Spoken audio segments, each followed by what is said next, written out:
I'm Rick Crosslin. I've had over 50 years of teaching elementary students.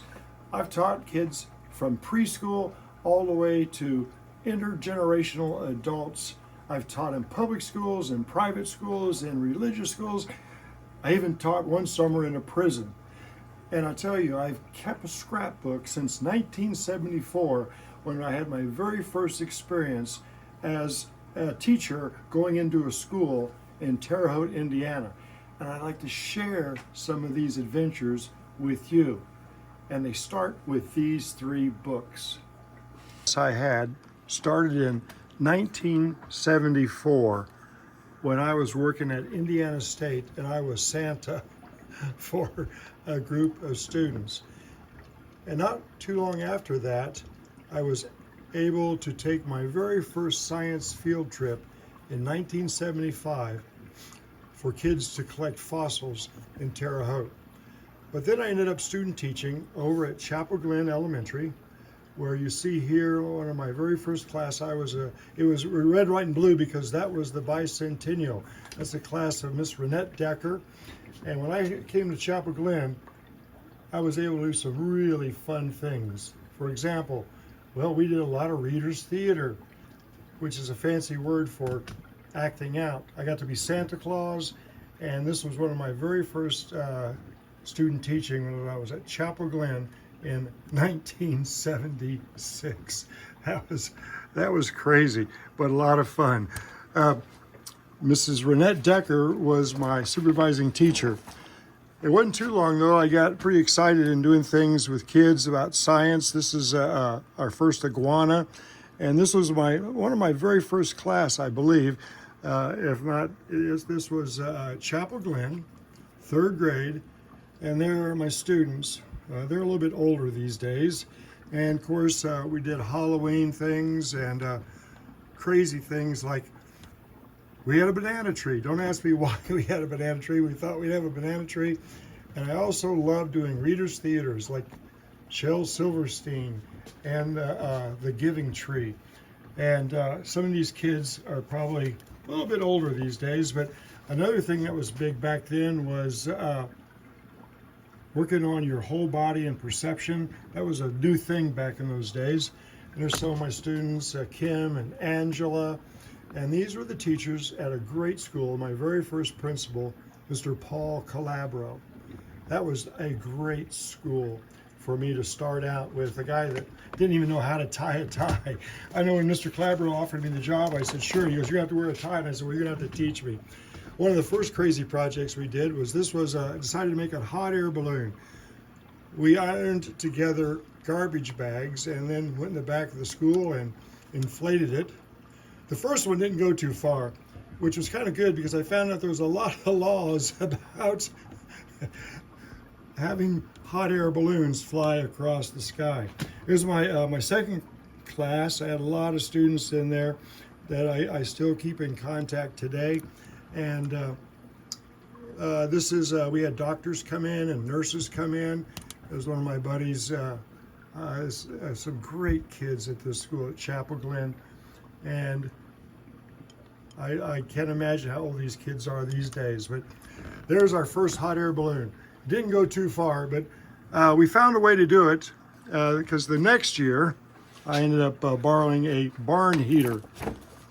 We also had our track and field day. That was a pretty big thing for schools back in those days, was track and field, and everybody got involved in that. There was the teaching staff under Mr. Calabro. I took the kids to museums. I've always loved museums. This was a trip to the Indianapolis Children's Museum. Little did I know that I'd end up working for them in years to come. And here is my second attempt at a giant hot air balloon. Now this one, you can see the barn heater, it went about 5 miles. And that's when I learned that the FAA requires a rapid deflation device or to be tethered before you do something like that. This is my, I think it was my third class right here. And we have myself sporting a nice leisure suit, and some of the kids, boy, it was a great class. And you notice everybody's holding something. Dawn is holding a soccer ball. We played soccer. We had tarantulas. Stephen has the iguana, and it was just a great school, a great experience for me. These kids, who knows how old they are these days, but we also had Iggy, our iguana, and I was really big into metrics back then, and so we had Mr. Blockhead, where we did all kind of measurements with the metric system. Don't ask me why I have a hair like that. I guess it was something you did back in those days. But great group of kids, just amazing time. And that was in 1978 and 79. And that takes us here to some more pictures of that trip. I took the kids to the Shed Aquarium up in Chicago. I think this is the time we rented a train, believe it or not. They put a special train on, took the kids to the Shed Aquarium and the Natural History Museum. And we also stopped, went down to IU and met the state archaeologist and learned a lot about prehistoric things going on in the state. And there's my buddy Dwayne and Anthony and Shannon, all these kids. Now, don't ask me why, but we decided to make this turtle in the snow and spray paint it. Well, we didn't use paint, we used food color and water. This was Mimiho with a turtle, and that was a fun thing to do in the middle of winter with our kids. I made a chance to go up in Toronto and visit some museums. I was really big into doing Reader's Theater, and this was a PhD, Dr. Seuss. I really love Dr. Seuss. And then I got my introduction to Indiana basketball. I remember the very first game I coached on basketball. The girl won the tip-off, ran to the other end of the basket, and put it in for the opposing team. She was so embarrassed, she ran right out the door. I think we got beat like 40-0 in that first game. But later, with this team right here, we ended up winning the school championship. Basketball used to be really big in Indiana back in those days. And it still is, but not so much in elementary schools. I did my very first outdoor ed classroom project. We worked with the Marion County Soil and Water. My friend Dwayne, in order to teach about metrics, I would try anything. Here he is finding the mass of our class tarantula, and then I made this super duper all-purpose measuring device where kids would go through. And even I think Kevin, this young boy right down here, Kevin Madley, I think he is now running a school in Terre Haute, and pretty amazing. Here's a picture of me when I was little in England playing with model airplanes, and it was my boys' basketball team. Look, I coached soccer a lot. Not so good at coaching basketball, but in Indiana, you have to do basketball. I think it's part of the teaching contract back then. Okay, we're still in 1978, 79, and then we come to my next school year. More basketball, more kids having fun on track and field day. And let's see, this is my fourth class, and we're out doing track and field. Let's zoom in on these guys because there's some great kids back in those days. Let's see here. Here we go.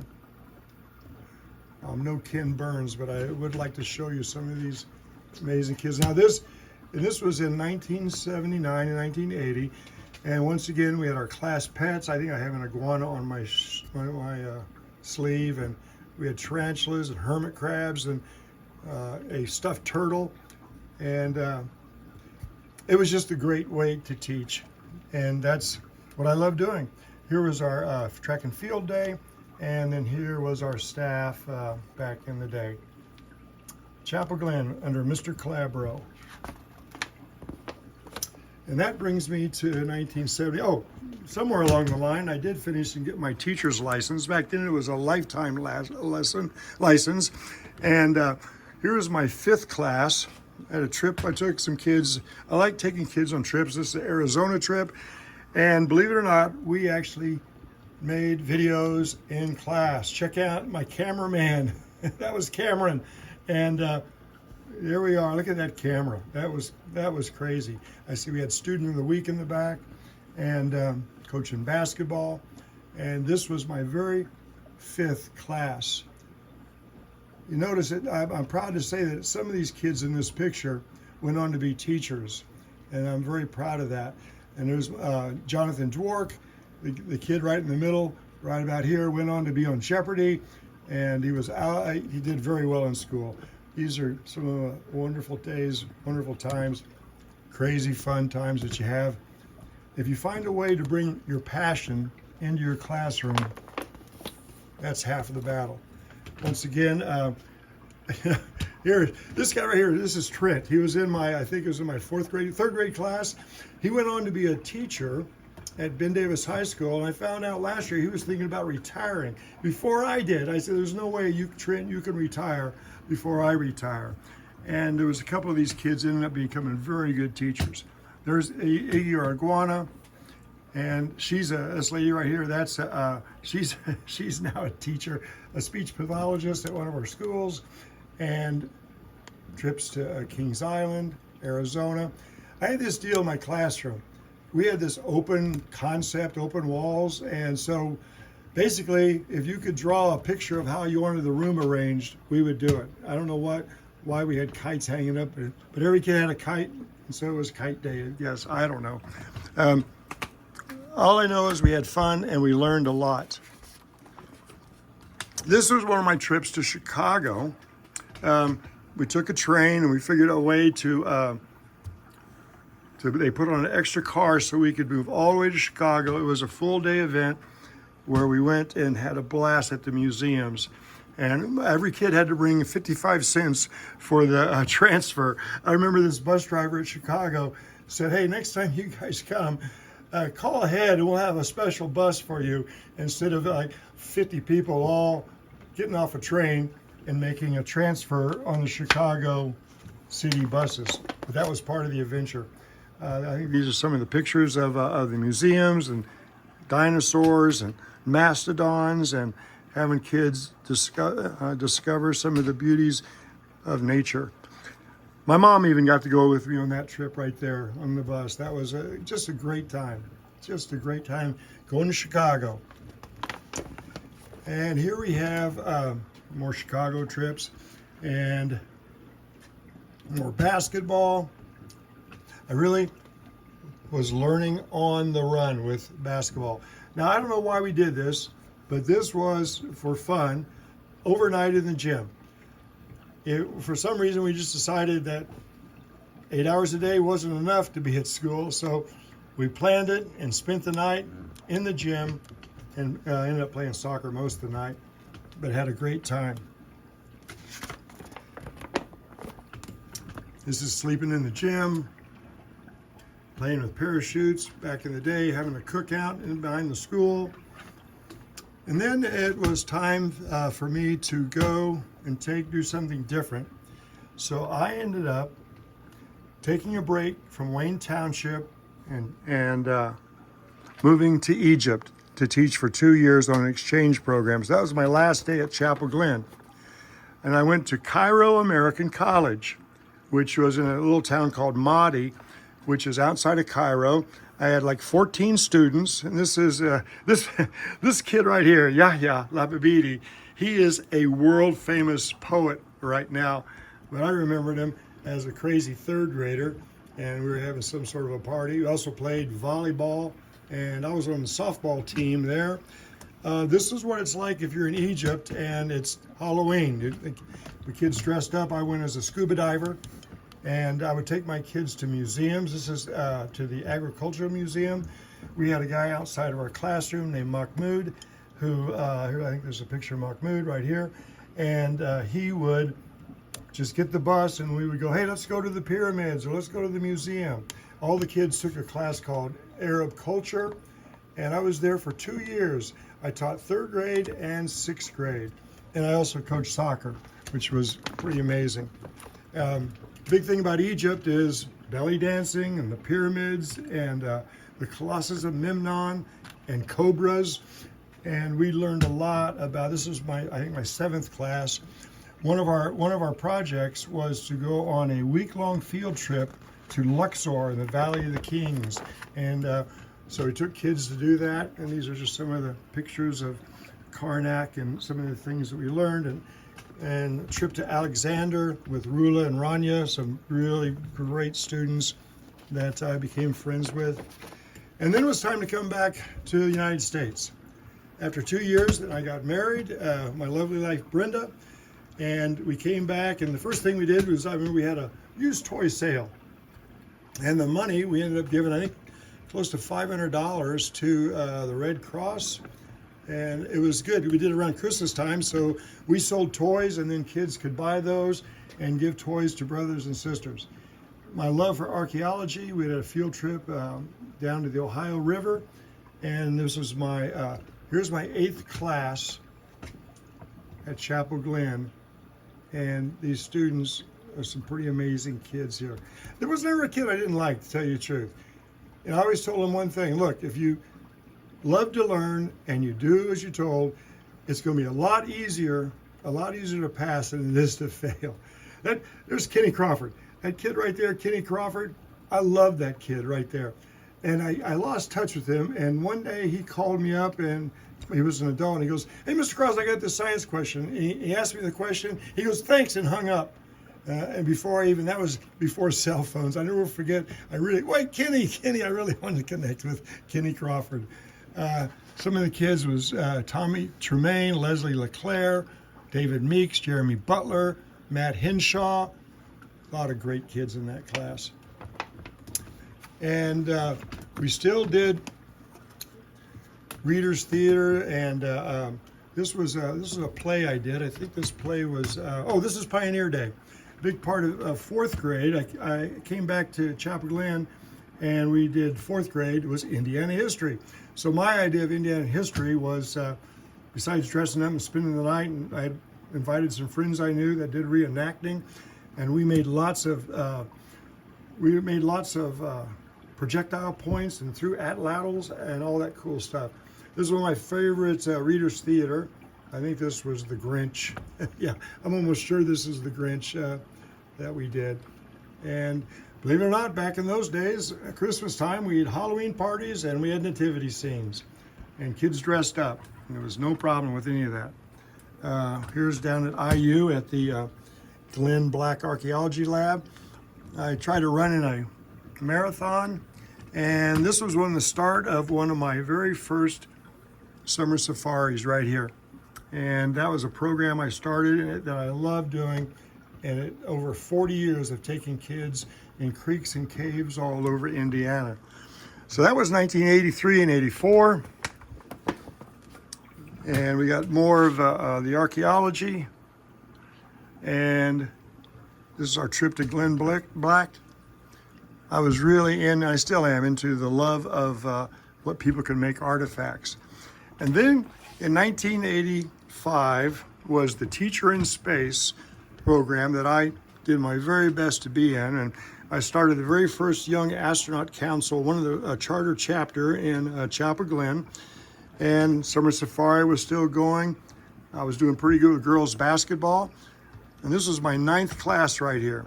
And let's see a lot of teachers, and Chapel Glen Elementary. Some great kids in that. Looks like I've lost the leisure suit and I've lost the tie. And these kids, I can't imagine how old they are these days. And let's see here. I'm going to go slow. Great teachers. You notice that people dressed very professional back in those days. Okay, so here we have, I was in the Teacher in Space, and I got to meet Christa McAuliffe, and unfortunately, I was there on the launch before the Challenger tragedy, and this is, we were actually watching it live when it happened back at my school, and that was a very terrible day, but we went on. It was going to be the first teacher in space. I think that boy's name was Ryan, and I had a Cayman in my classroom. And these are some of my friends. These are my friends. This band, I think it was the first time they ever played in front of people. In fact, they told me it was the first time they ever played in front of people sober. They were called the Eagle Tuckians, and it was a fundraiser for Gleaner's Food Bank This was Larry Batson and Bob, and a lot of these animals are actually on the Tonight Show, not with Larry and Bob, but that ape right there, that Celebes monkey, was Doc. He was on the Tonight Show. And believe it or not, I had Larry bring 2 Siberian tigers into our classroom, into our school. Those times were a little bit different, like I said, in those days. But if there was something cool for kids to do, I was interested in doing it. And so that takes us to 84. And some things about the space shuttle, doing a summer camp, taking kids fossil collecting all across the country. There's my driver, Darla. Back in those days, we spent the night on Thursday, we'd go as far as we could go in a school bus and stay in Indiana, spend the night, because Darla, she would sleep on the bus. Her husband made her a special cushion so we'd be able to go all the way down to southern Indiana to visit some pretty cool caves and things, thanks to her driving the bus for us. This is one of the early trips to Brookville Reservoir, collecting fossils that I did for 40 years. And this is a goldfish hatchery and creek walks. And I would use those things during the school year with my students. And so I did summer safari for years, and then I started to teach a summer safari. Here we go. Here's my 10th class. I might stop after this class. My 10th class that I had, and at Chapel Glen. And these kids were wonderful. We loved doing our science and just having fun almost every day. I did some presentation at National Teachers Forums. The Teacher in Space tragedy opened the door for me to do more outside of my classroom. Madagascar hissing cockroaches, and they started something called Senior's Choice, or the top 30. So I started getting recognition from seniors at our high school.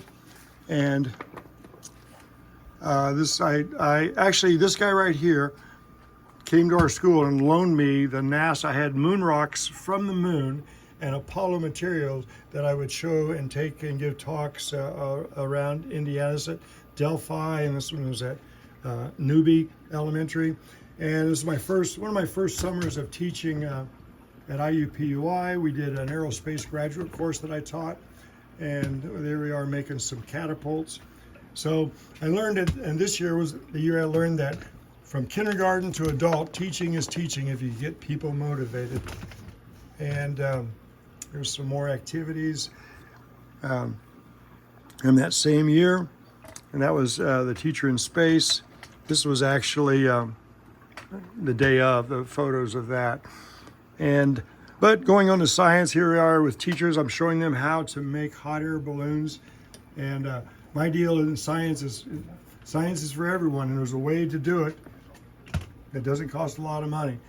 Here I am with some kind of weird beard and a broken arm from playing soccer, no doubt. And then this was my very first teacher summer safari. After so many years of taking kids, I thought it'd be great to take teachers along.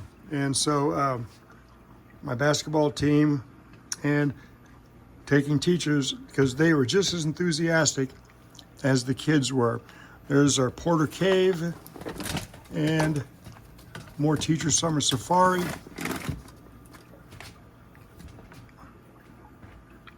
Darla was afraid of one thing, snakes. And here we're doing some trust activities. And we'll end with my second year of my graduate courses. I was teaching down at IUPUI with teachers doing launching rockets and whatnot and hot air balloons. And I had Larry Bastian come to my classroom one time with a giant iguana for the teachers. And that is the first 10 years of my teaching. Rick Crosslin, 50 years plus of teaching kids all across the world. This was my 11th class at Chapel Glen Elementary. And we had, of course, a soccer ball because we'd been playing soccer for many years. This was 1986 and 1987. And as you can see, I think I was, this the right stuff. I was really big into astronauts, and we were keeping track of the space shuttle launching. And this is a picture. This is a saltwater aquarium I set up for the kids at our school. And this was I made this look just like our new math book. It had that very same, so I went and bought all the same fish and all the same shells to make our book look like, our aquarium look like our textbook. I got some pretty cool awards. This one here is the top 30 that high school seniors would recognize teachers who made an impact on them. I made also our Board of Education did that. Here's that photo of the cover of our math book. Now, a project that I love doing, this was Randy and Candy. Randy and Candy were two twin litter mates.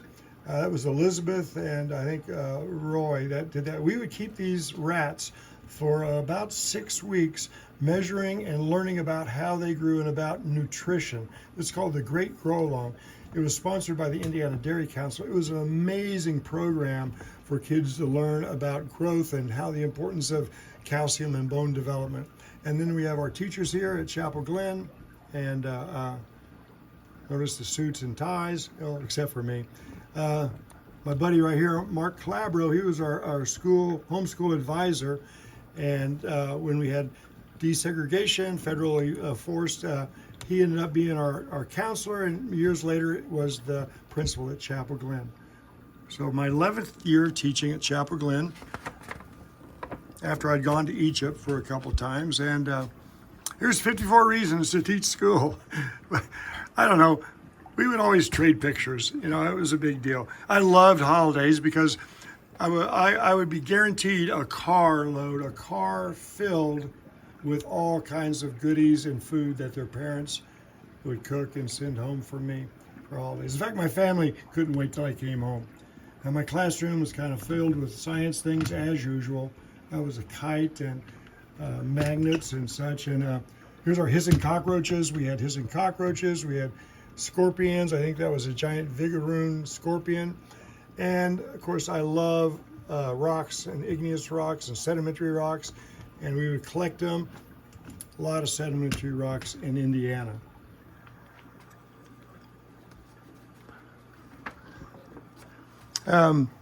Here is a pretty cool photograph that we had the school board visiting us, and we had set up a terrarium. We were raising poison dart frogs, and I don't know, this was just having fun. It was, we decided to go climb a tree and wear sunglasses.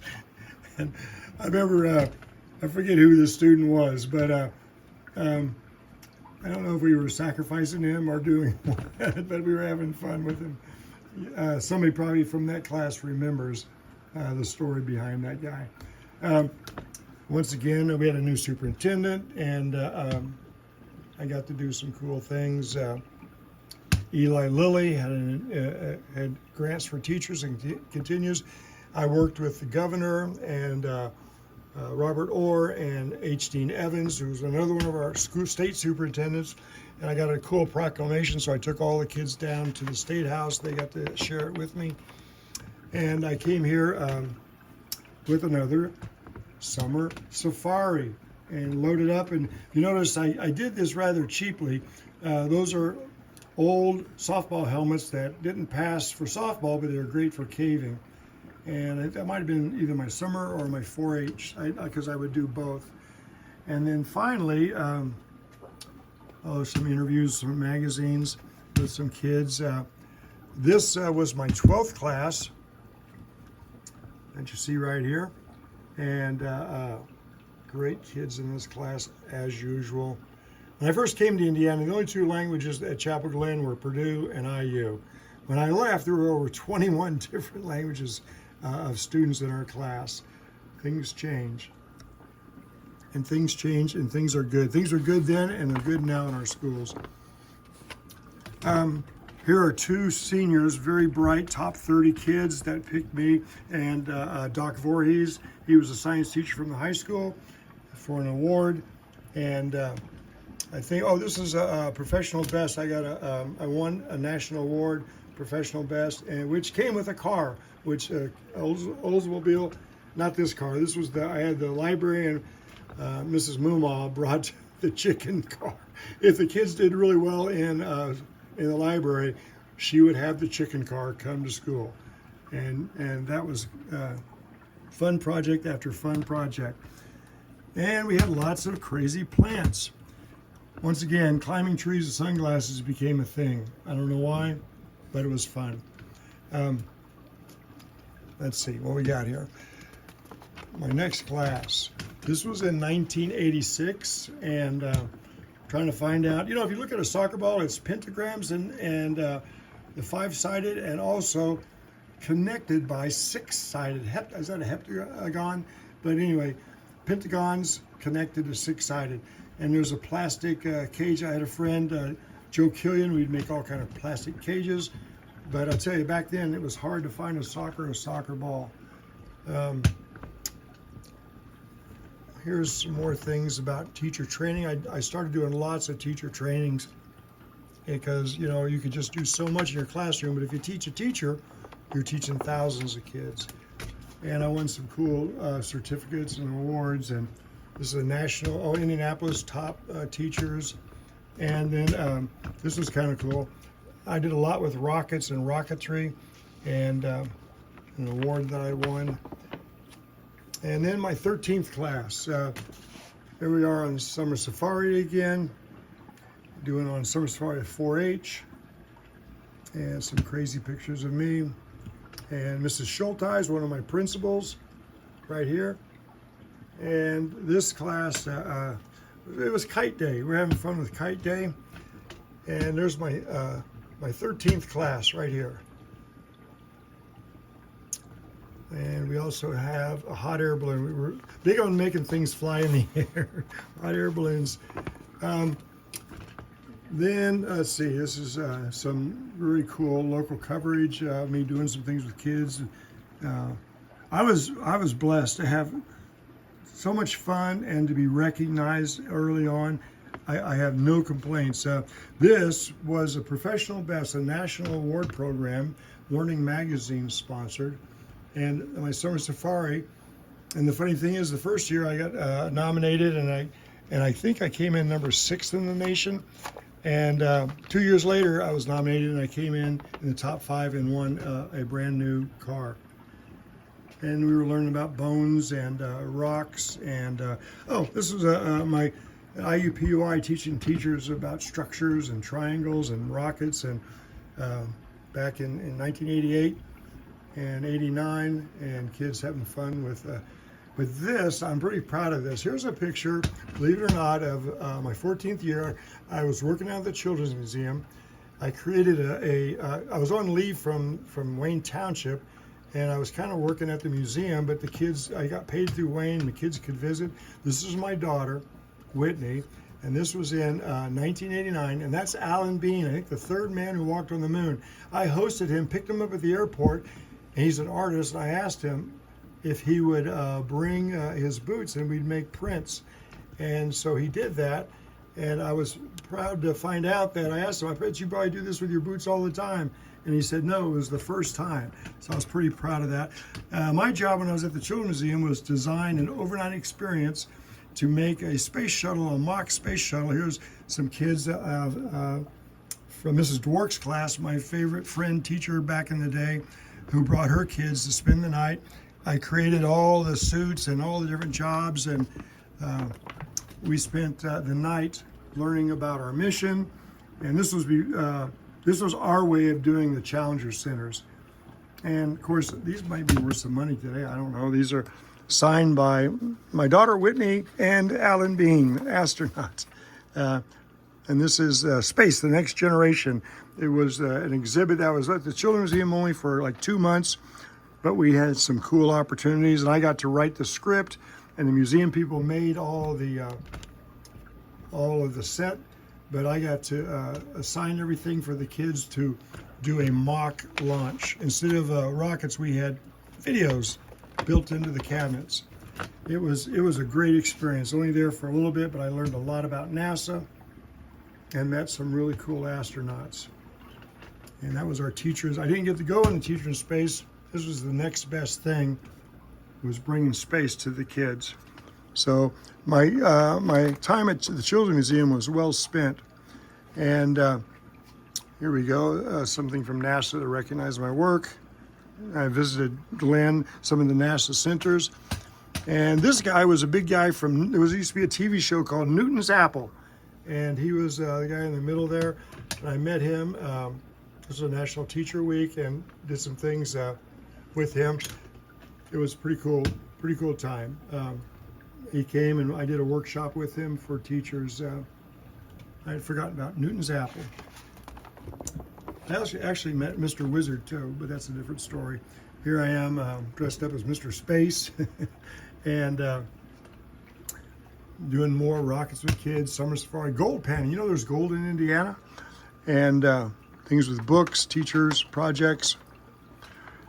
I taught at IUPUI for a couple years. It was my daughter, Whitney. We got to meet the vice president at the airport. And of course, this is a story. There's where a rocket that I launched from the Children's Museum landed 5 blocks away in the parking lot at the hospital and went through the only convertible there at the hospital. That was quite an adventure. And the name of the rocket was Mean Machine. More things about the NASA things that I did with Everybody Space, the Next Generation, and a lot of cool coverage. Then I worked the thing with, there was this, at the time back then when if you were a teacher, you wanted something in your room, if you had an 8-track or if you had a slide projector, you could have the world for your kids. This was a Project Laser I worked with for a week up in Michigan, where you could go into this back of this semi and basically make all the copies of videos or slide pictures you want. Of course, it was in real time, so you had to wait. There's where I met Dan Quayle, and some more recognition.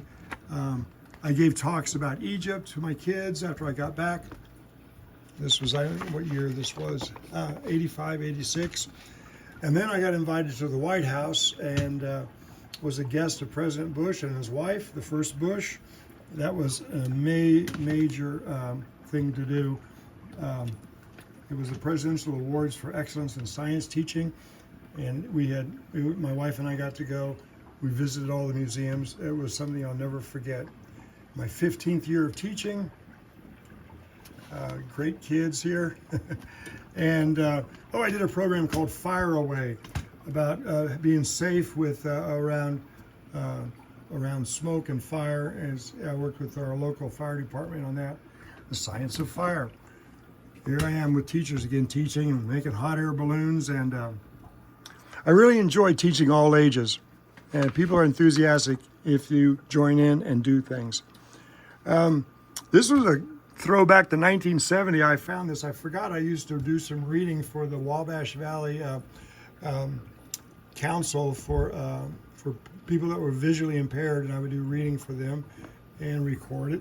And met H.D. Evans, did some cool things. There's Brenda and June and Darla. There's my bus driver and my principal, Mrs. Schulteis, that we got to do some cool things. And this I got to fly with the governor on his helicopter to go around and meet with teachers, and just great times.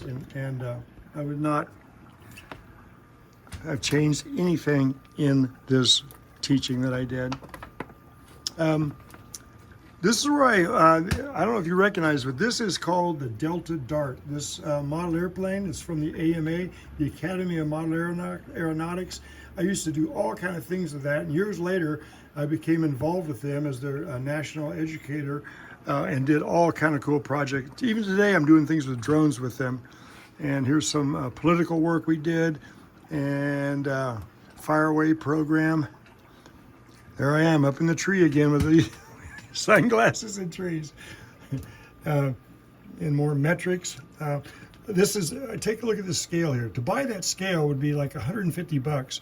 I called up the IPD drug police department and asked them, I said, hey, when you guys arrest people for drugs, what do you do with the scales? And they go, who is this? I told him. Anyway, one thing led to another, and a guy that kind of looked like Serpico showed up at my door with a cardboard box, about 15 of these that were all given to us because they had been found in drug deals. And people had gone to prison or jail, but we got to keep the scales. That was pretty cool. Remember I told you about the moon rocks? These are Delta darts, and here's samples that were brought back from the moon. We had over 200 pounds brought back from the moon from all of our missions that went there. And once again, Presidential Award. This is when I got to go to Washington, D.C. There is Mr. Wizard. I think he's the third Mr. Wizard. The first one was Michael Faraday, and there was another guy in England, but this is Don Herbert, who was an amazing man, Mr. Wizard. And more politicians I got to meet up in Washington, D.C. And back to the real world with my kids. I think this was I got honored at the Indiana government, and all the kids came down. There was a proclamation one time, and that's what that's all about. And of course, we had lots of these. These are some of my favorite kids here. Here's making Delta darts and the coverage of it in the newspaper, and then here is we would do a lot of things with measurement. I used to think of a project called Sea Rock City. So we would, if the kids could make signs, and we made a blueprint of the school, if they could measure and do to scale the signs and put them up all over school to come visit our rock collection in our room, Rock City. More fossils, more cool stuff, General Assembly of hereby declaring, I guess that was Rick Crosslin Day, a resolution, and then having some more fun with science. These are panning for gold and breaking up rocks. And this is our very friend. This is owl pellets. I have explored owl pellets with thousands of kids. This is our Albert Einstein in our owl pellets. A lot of cool things here. Here's me trying to be Mr. Wizard back in the day with fire. And flash paper. And I did a lot with our fire department. We did egg drop with them. There's egg drop, and there's our owl pellets and more summer safari. It was about this time that I went to work in the summers with the Boys and Girls Clubs of Indianapolis. I took my summer program to their vacant place, and we turned that back into a camp for kids. There's John's rock collection, Sea Rock City, and I loved readers' plays. This was a big play we put on about Dr. Seuss and John's rock collection. We're in the 90s now. I think this is 1991, and that might be the end of that album. Part 3 of Rick Crosslin, Great Education Adventure, or Educational Adventure, or Summer Safari, or Science Summer Safari, or now Science Spectacular. This is from 1991 to 2002. So this was my 6th grade class that I had over in Egypt. Some pictures. I taught 6th grade in Egypt, and this is a giant egg drop, parachute drop, kids in Egypt. And this was my learning. I got 2 awards for that. That was in 1991. There's 2 of my favorite kids in the whole world, my son and daughter, Whitney and William, when they were little. And this is when I came back from Egypt. And let's see.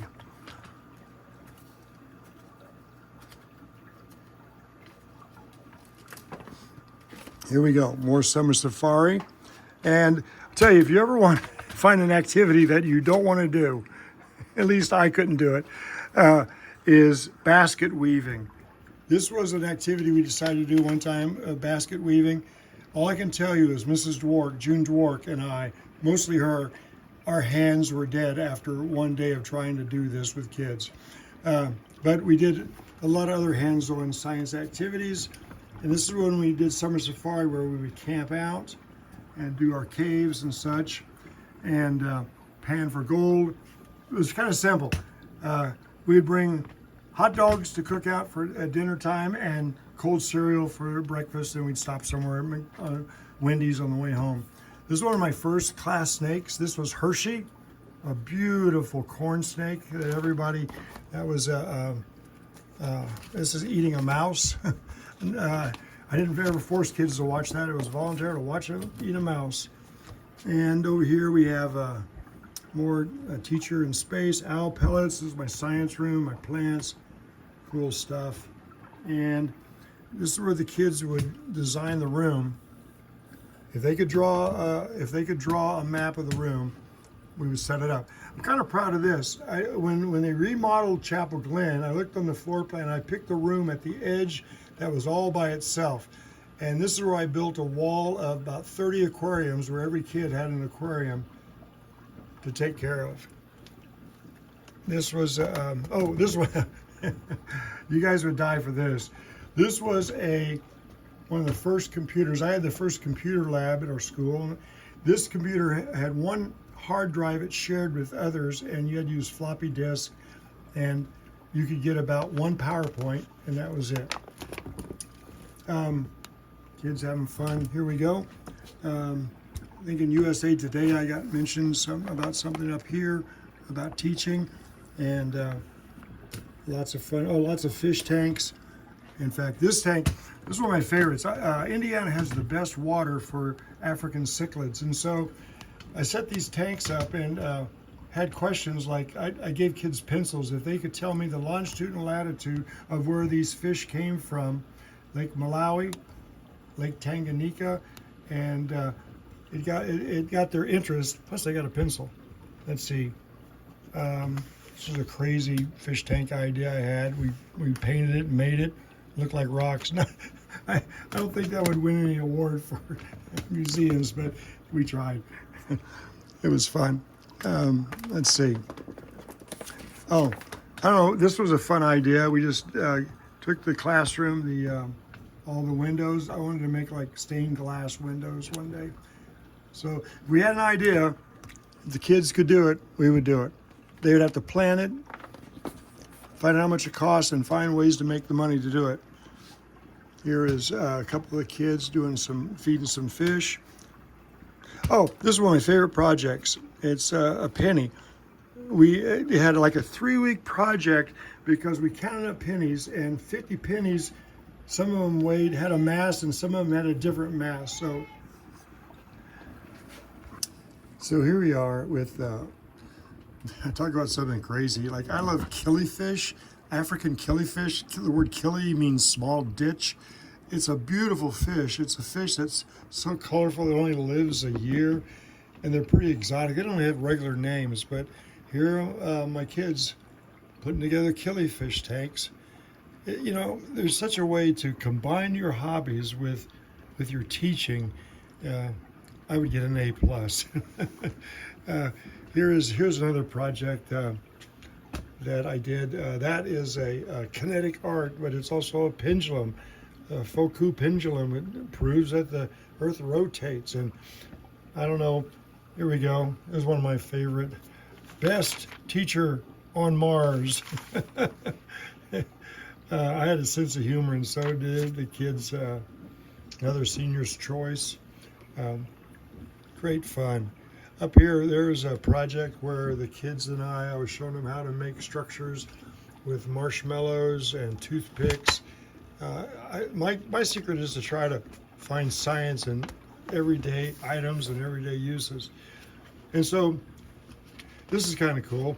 I went to the Amazon a bunch of times, actually like 14 times. I took some of my former students with me and teachers, but I came back and here's a hammock and a mosquito net, and I even took the book, Sarah Saw a Macaw. I took it all the way down to the Amazon and read it there.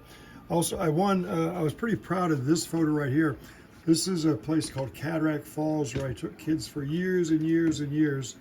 And this was actually featured from an award I got from State Farm.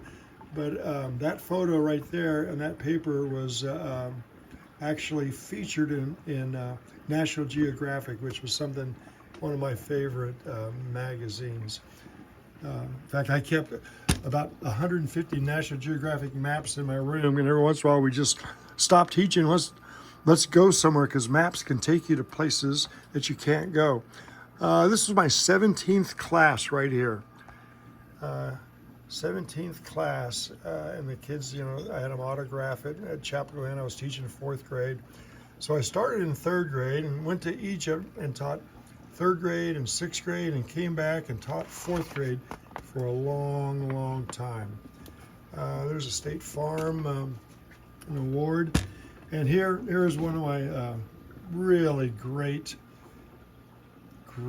friends and teachers that I admired, Miss June DeWark, and she was from the Bronx, but she sure could teach, and she went on all our adventures together in summer safari. She was just a great, and still is a great person, and especially on my summer camps when we'd go caving with kids and spending the night and learning about nature, which I love to do.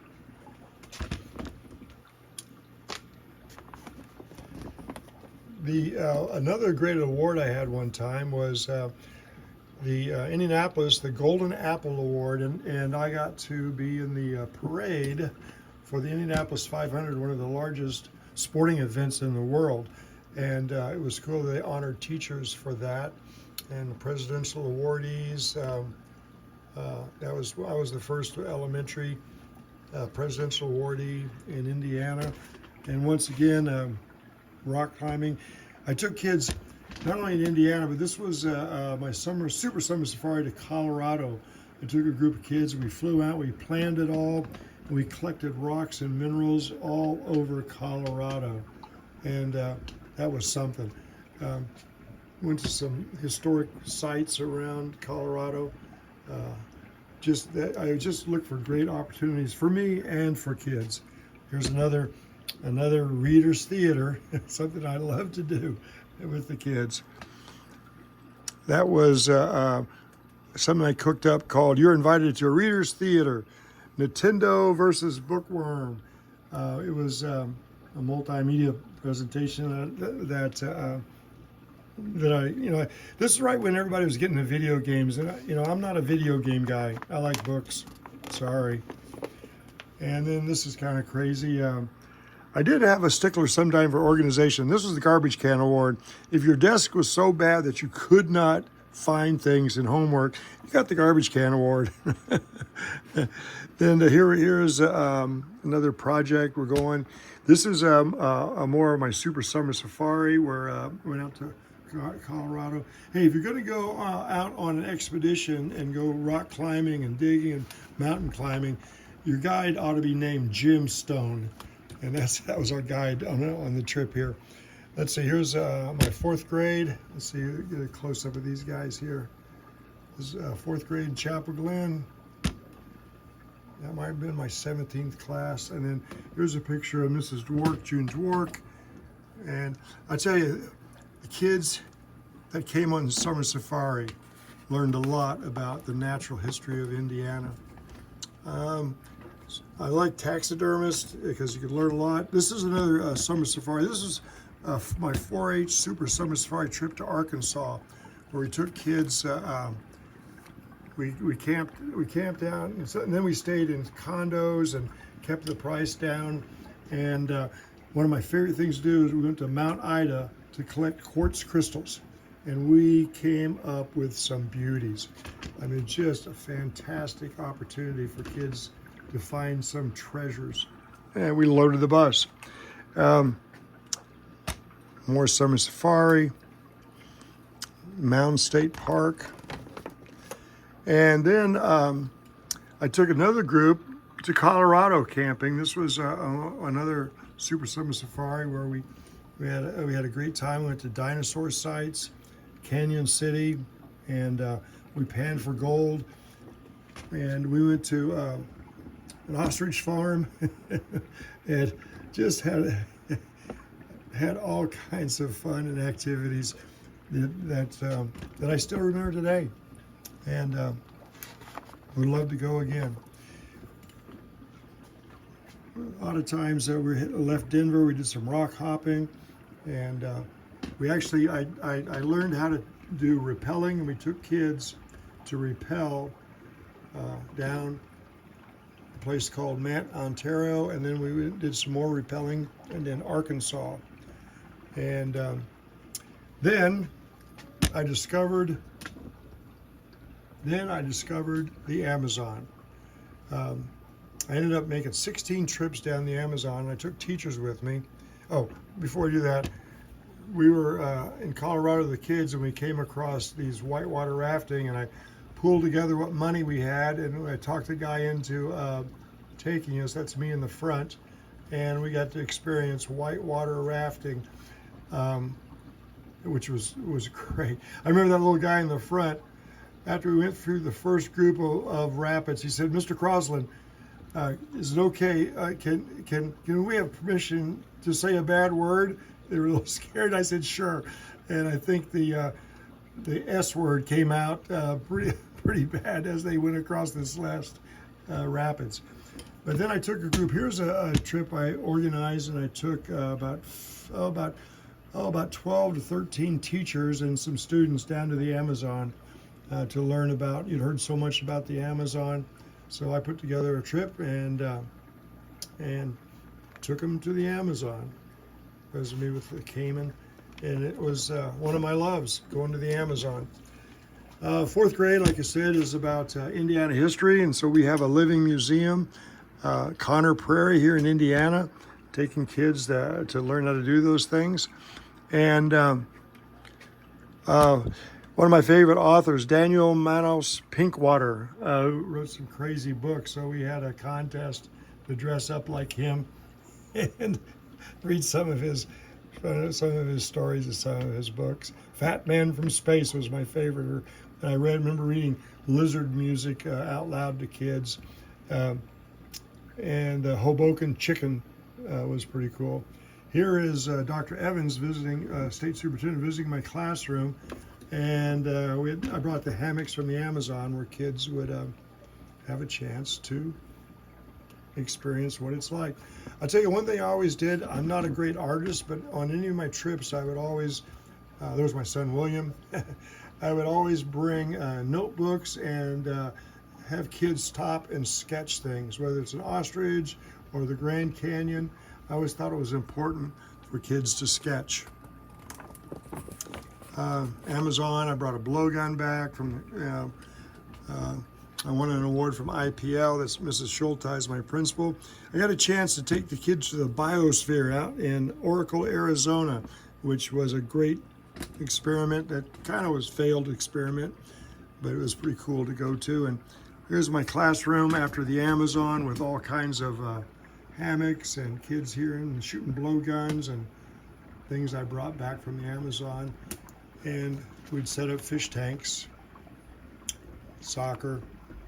Brazil's a beautiful place. And so I also was friends with my friend Larry Batson, and we had him come and share his love for animals. And Wayne Township Fire Department, I helped them with the 4-H and the Golden Apple Award. And another one of my class, this was my 4th grade class, and see, what year was that? That was in 93 and 94. And this is Schulteis, is our principal. And these are my students here. We had homerooms, of course, but I usually did most of the science, and we would share. And my love of snakes and fossils and all things wild. This is cool. IPL. Teachers are the sculptors of our tomorrow. Here's a picture of my wife and I in Brazil in a canoe. I was actually given that canoe as a gift from a group of natives that we had brought medicine down, and they gave me a monkey tooth necklace, and also we took a bunch of Tylenol. Another village ended up giving me, I was telling this guy about the turtles of the Amazon, and turns out he was a pilot for Varig, the Brazilian national. Next thing you know, he's flying my canoe back home. There's a DNR workshop I did, shooting the blowgun, and space camp. I took so many trips to space camp. It's not even funny. We love going to space camp, spending the night. And this is a kind of a going away This was Darla's our bus driver, her last day.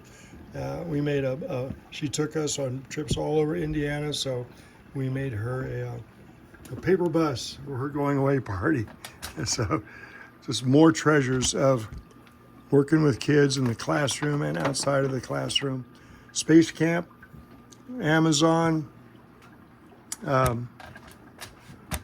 having a live science experiment in your class, or swinging bowling ball, and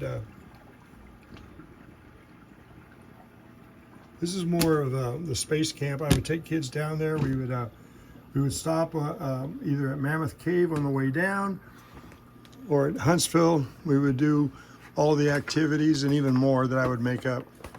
Space camp was great. It was lots of trips to space camp with kids. In fact, a lot of the programs that we did ended up becoming the Astrotech program down there. This is where I turned 40. I never forget when you turn 40, I asked the kids, what's the secret of staying young? There's a skeleton, and they said, well, play with us and hair products for men. Keep your hair. This is a space camp trip, and more teaching awards. Patrick Eaton and Kevin Scanlon, a great kid. Jessica Curtis, lots of kids. It's too many for me to name.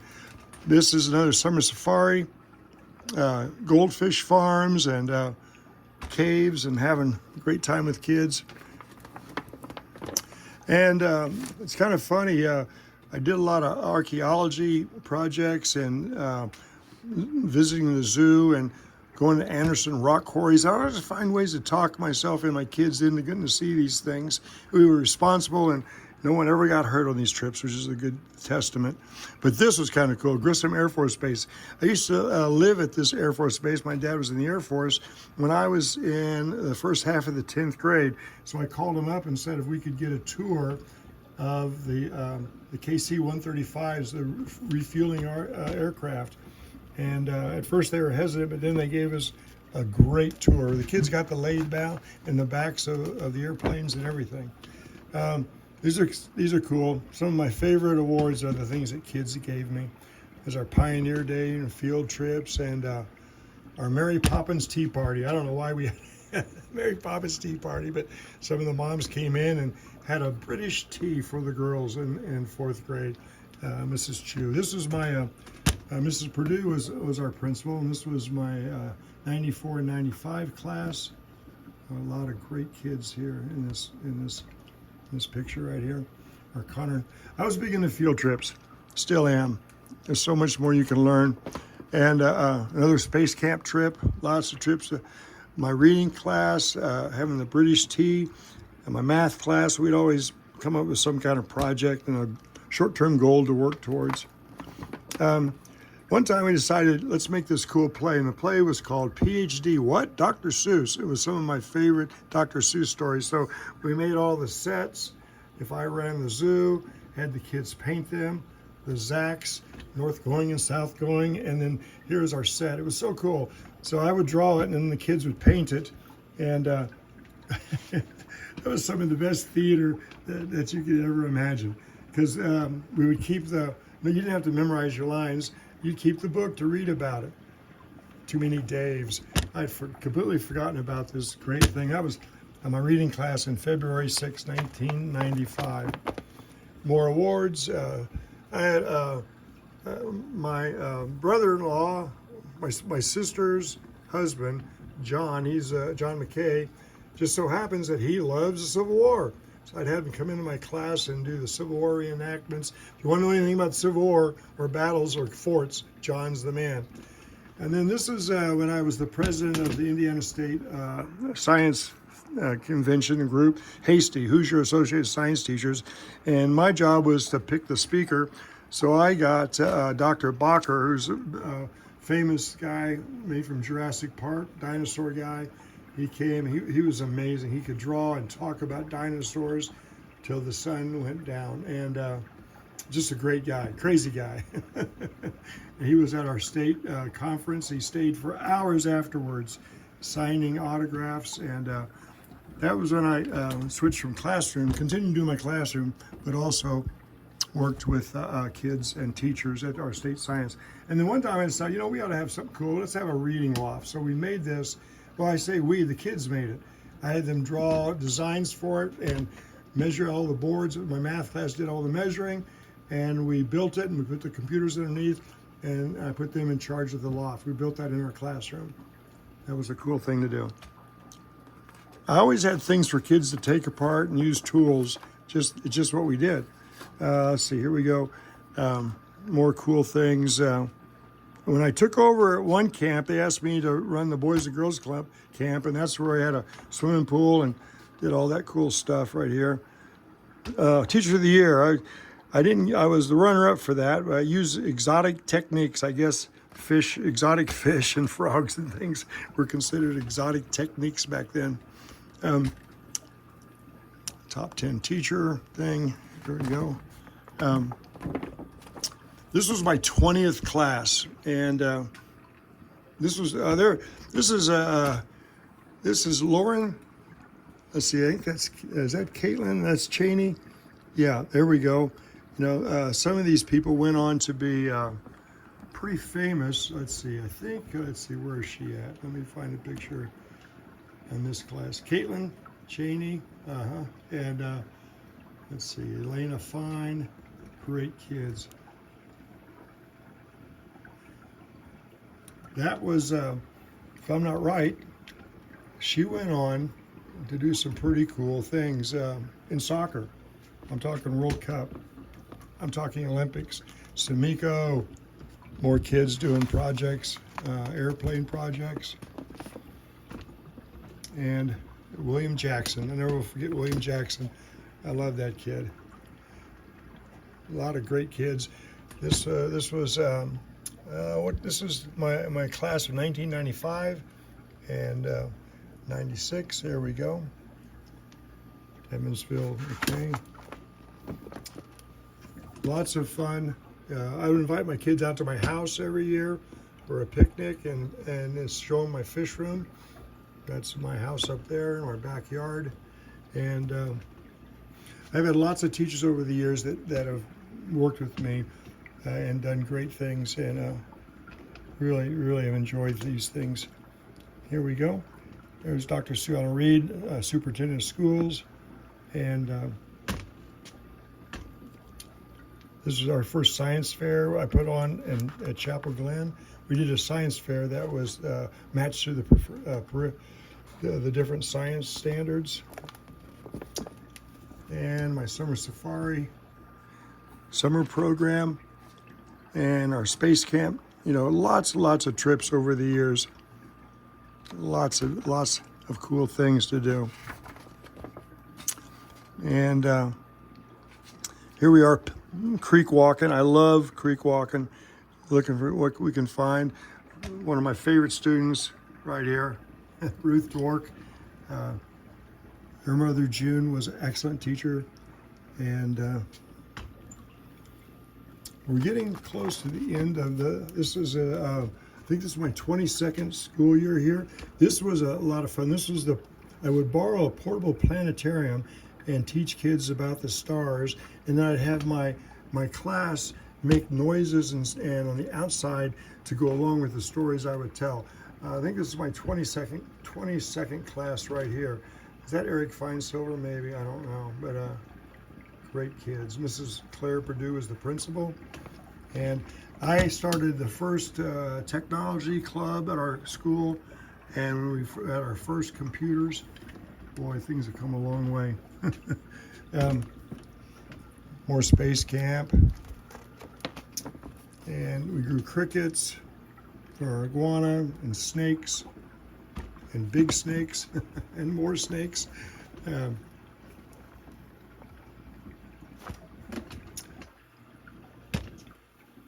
This was one of my favorite experiments right here.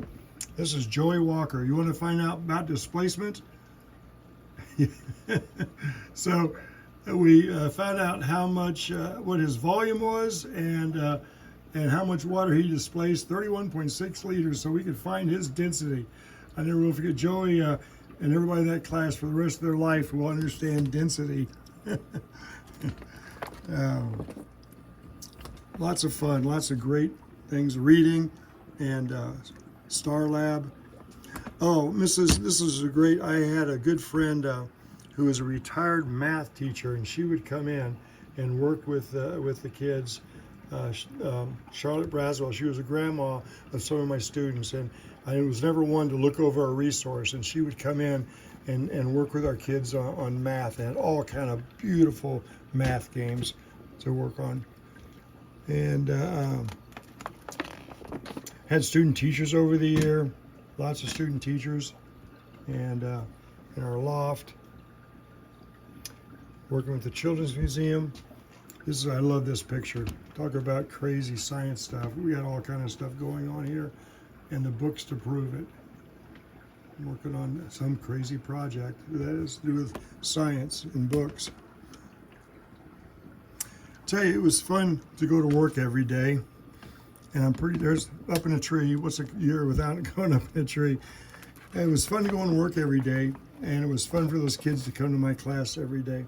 So this was a friend of mine who had wanted to do a project about archaeology or paleontology, but it ended up being our great horse project, where we had a horse skeleton, and what we did was I had the kids build this horse skeleton, and then we actually buried it and did an archaeology project with it. And that was, I think, my 23rd class right here. All these kids. That was in, when was that? That was in 1997 and 1998. Here's some more of us taking the horse skeleton apart and putting it back together. And then they wrote that up, and it went on to be a pretty cool project. Horse skeletons.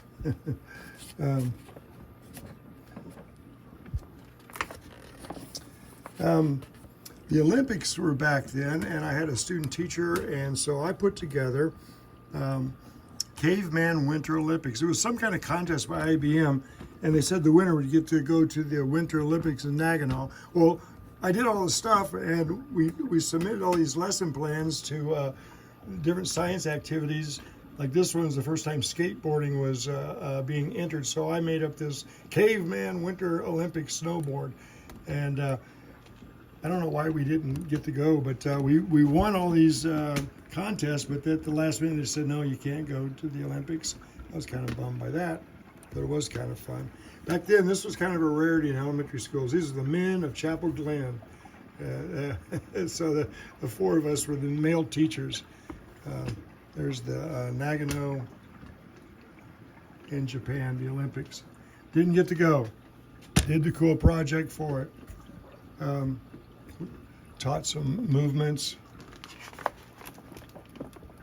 This was, it was part of the PBS cyber school. So I did all the activities. They printed it.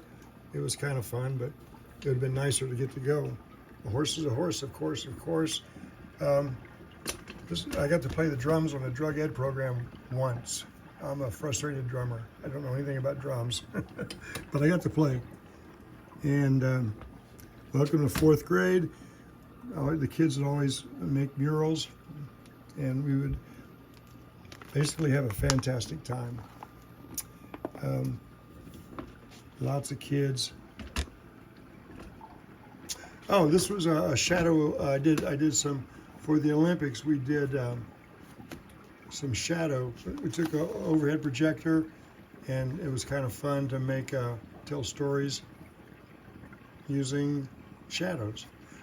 I had a trading post for rocks, because people trade pins on the Olympics, so we made fake pins and traded them. And more of the horse, and lots of cool things about the Amazon, my son, and I even started doing Van de Graaff generators and science projects. This was chemistry as a blast. They would come to school, and then I just started doing it for our kids.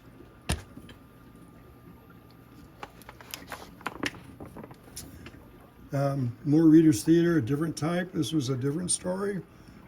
My reading class, we'd always do some sort of a play.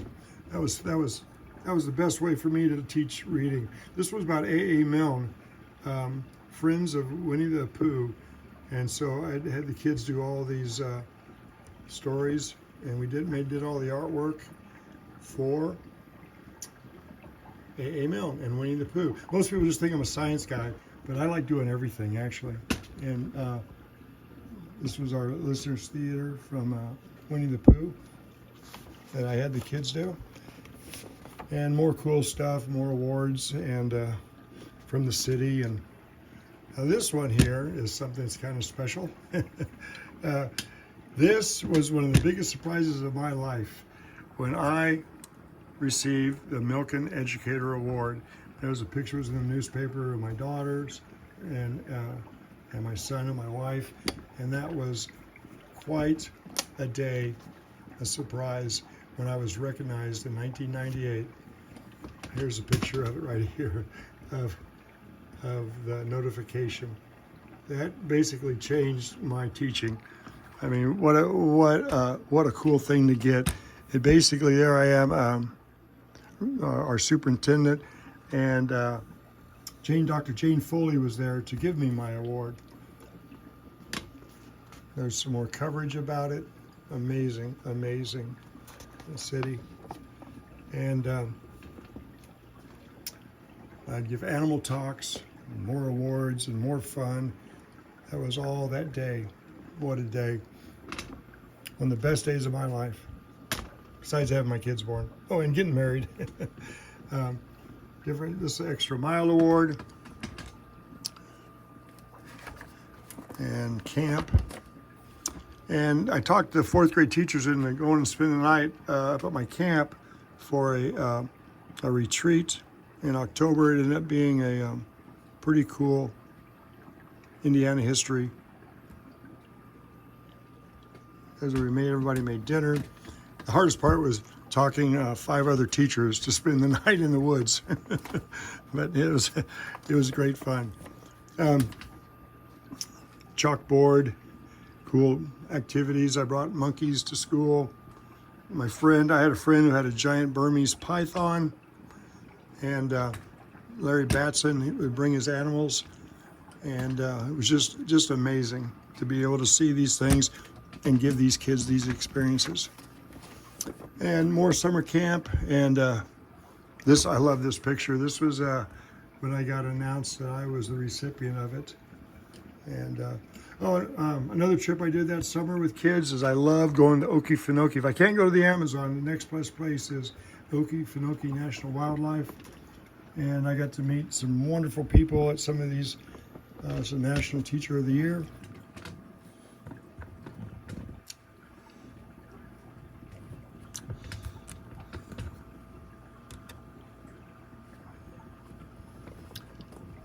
This was my 20th, actually my 25th class. I remember we made a duck pond in the small enclosure, which was great until 2 ducks flew in and ate about $40 worth of plants one weekend. Live and learn. But the kids had fun making it. I was a really believer in trying to make the things and do our own kind of projects. Here was my 25th class at Chapel Glen. And some of our students, let's see here. A lot of cool kids.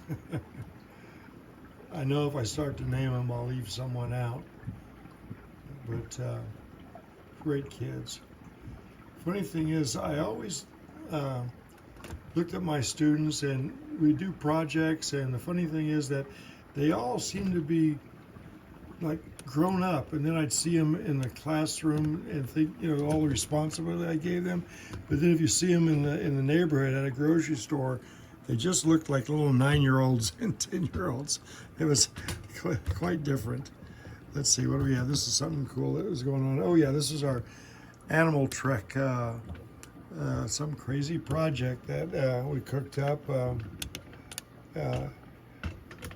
I was looking at kind of different animals, Egyptian spiny lizards, and we were trying to find different animals around the country, actually around the world, and the kids would learn about where they were from and the different geography and such. Cool picture. Lots of fun. More work on the pond. That was a lot of fun, putting that pond in until the ducks did show up. Here was, this was on this one. This one I had another teacher that I partnered with, and her name was Julie Spray. I cooked up this idea that I would teach the class in the morning, and in the afternoon I would go to a different school and bring all of my animals. And so at 10 different schools, we would set up, for about a month, we'd set up fish tanks and snakes and tarantulas, and we came up with ideas. And so I would spend my afternoon going around to different schools doing our project. The last week of each month, I'd bring it all back to Chapel Glen, and all of my kids would refurbish and get everything ready, and we'd send it back out to the next school. And so that year, I spent half of the year visiting school after school with our different science and animal projects. It was kind of hard moving the fish tank, but that way we had it in the library and the cafeteria. Every school had the benefit in Wayne Township of all of our animals. And here we have our Tech Fest, and that was when I was the president of Hasty, and we did all kind of cool things. I had my kids in my classroom help with the science fair. In fact, one of our big additions that year was the first time a fax machine was used for the teachers that submitted applications for proposals. And of course, we got my my summer safari. It seems like everything was always revolving around science, caving, space camp, airplanes, kids climbing up in trees. and this, for example, here was a science fair. We set up a whole project to teach kids how to do a science fair in my classroom. And I went to a cardboard company and had these signs printed with the data labels and everything already printed on them for about $1.50. And so kids all started it, and everything happened to be equal because they all had the same trifold board. And it was only like $1.50 for the cardboard company. So this was my 26th class right here at Chapel Glen. And that was Mrs. Spray and Rick Crosslin. She would be in the afternoon, and I'd be in the morning. And Mrs. Harvey was the principal. And these are some of my students right here. And of course, when we did our all-star, I cooked up that science fair using the trifold board. I had these participation ribbons printed. Now, one of the things I love doing, and made over 14 trips to the Amazon. This is a picture of the boat we stayed on, the Cassicari, and I took a couple of friends of mine, a couple of our teachers here. Mrs. Barbara Rieger, she was and still is an excellent teacher. I'm sure she's retired, but her passion in life was tarantulas. But that was one of our trips. I would, on these Amazon trips, I would take a few students if they came with their parents, and I'd have teachers, and I also would have my fish friends, experts on fish. And this is kind of cool. Wayne taking note. Ann Olson and Rick Crosslin both received excellence in education. I went on to do science, and Ann went on to get her PhD and curriculum, and ended up being my boss for the last 15 years. It's kind of cool that we're both in there together. And let's see. This is where I won the Christa McAuliffe Fellowship. I met Christa McAuliffe. I wasn't there for the Challenger, but I was there for the launch prior. And then many years later, I had an opportunity to go to Washington, D.C. I won this award, and I got to meet Christa McAuliffe's mother and thank her for all the loss and tragedy, and what her daughter, as being the first teacher in space, meant to all of us. That was a sad time. Summer Safari, and that was the Christa McAuliffe Fellowship that I won with Dr. I think that's Sue Ellen Reed, and this was back at my school. Here I am. I received money for a science project. I love science, of course, and this was a project that I did.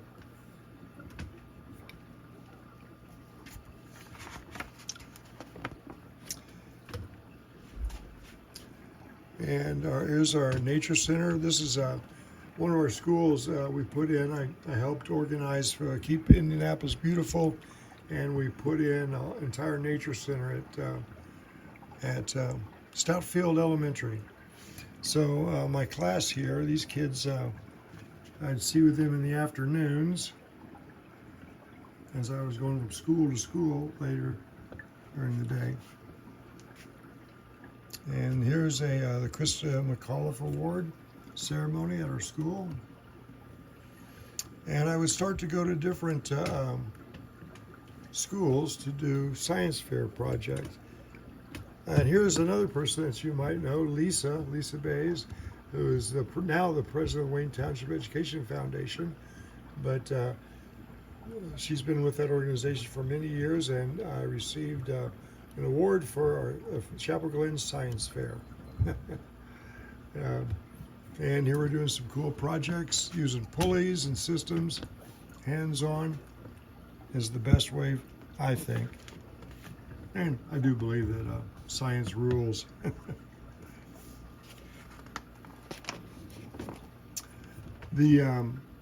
I was given a very prestigious award from IU for distinguished education, and Indiana University. We finished our nature center. More great things, and I think this is my 27th class right here. And here's Mrs. Harvey, who's the principal, and Mr. Copestick. A lot of kids over the years. That was a great year. And another teacher in our district won the Milken Award, Alicia Harris, who's now a principal. And this was kind of cool. This is you may have seen this before, but the best way to teach displacement: measure your volume and then dunk you in and count how much water overflows. That was just another fun day of science.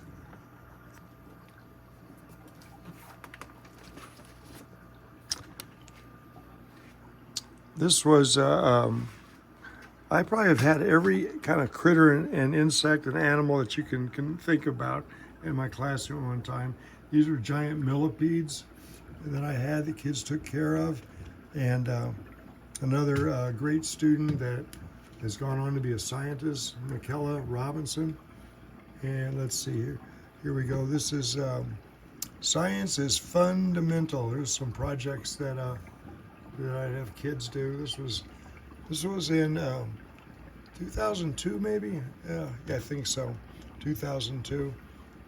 And I would take kids to science fair projects in science fairs. And here we have, I got fancy with our summer safari camp. I still do this today. Here's using CO2 to propel a kid across the gym floor. Sometimes I wonder how many things I've done in these kind of things. So that ends this book. Here is my third book and last book, starting in 2002 with Science is Fundamental. By this time, I was going from school to school doing science demonstrations in Wayne Township and having fun with kids. I still had my classroom, but I spent a lot of time going to all the different schools in Wayne to do my science shows. And I think this was my 28th class. Yes, my 28th class. I had a great student teacher. That's Chuck Calley, who was my cadet teacher, worked at my camp as a counselor, and ended up being just an amazing teacher on his own right. Chuck Calley. That was my 28th class. He was my student teacher, and kind of like a protege of the things that I've done, Here he is doing a project out in our courtyard, and we did a lot of things to clean up and fix things. This is one of my favorite activities. This is one of my favorite activities. See Rock City. Every year I'd get out all my rocks and we'd set them up in my classroom and turn the whole room into a rock city. And kids would come from all over the school to come into our room, and my students would explain the different rocks, and it was just, we put up signs just like you see Rock City. Here's a great picture. Here's at the Milken Foundation in the 2002 notifications, and there I am with Alicia, and these are all Indiana recipients: Alicia Harris, Sherry Anne, Teresa Meyer, and Christine Michael, and Rick Crosslin with Lowell Milken. That was an amazing time. And being my 28th class, let's see what we have here. This was in 2002 at Chapel Glen, and Chuck Calley was my student teacher. He's gone on to be just a great teacher himself. He tried to love social studies, but I won him over to science. He loves science just like I do. And then I had my friend Dr. Chuck Dietzen, who is world famous for helping children with disabilities, and Chuck and I became good friends, and he went to the Amazon with me a couple times. He started the Timmy Foundation, and here's some, for some reason I decided that with Chuck's help that we built a teepee and put a teepee up out back, and it was really great to have people follow in your footsteps. And I've had a lot of great teachers over the years that started off with me and now are teaching.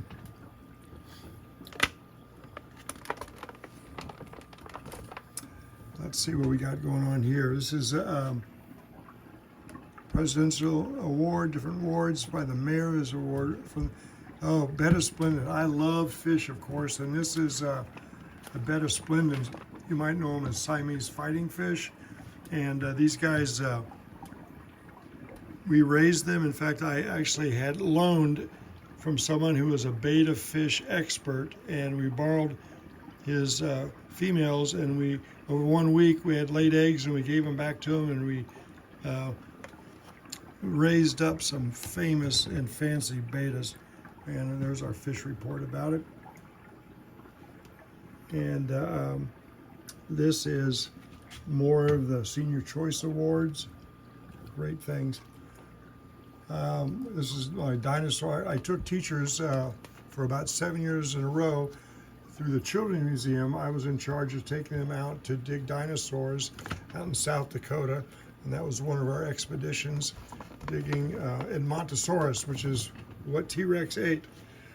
Of course, these bring back such great memories. Here's my wife and I at the big Milken Foundation Gala event out in California, where my dear friend Dr. Jane Foley, and of course one of my treasured photos, myself with the amazing Lowell Milken.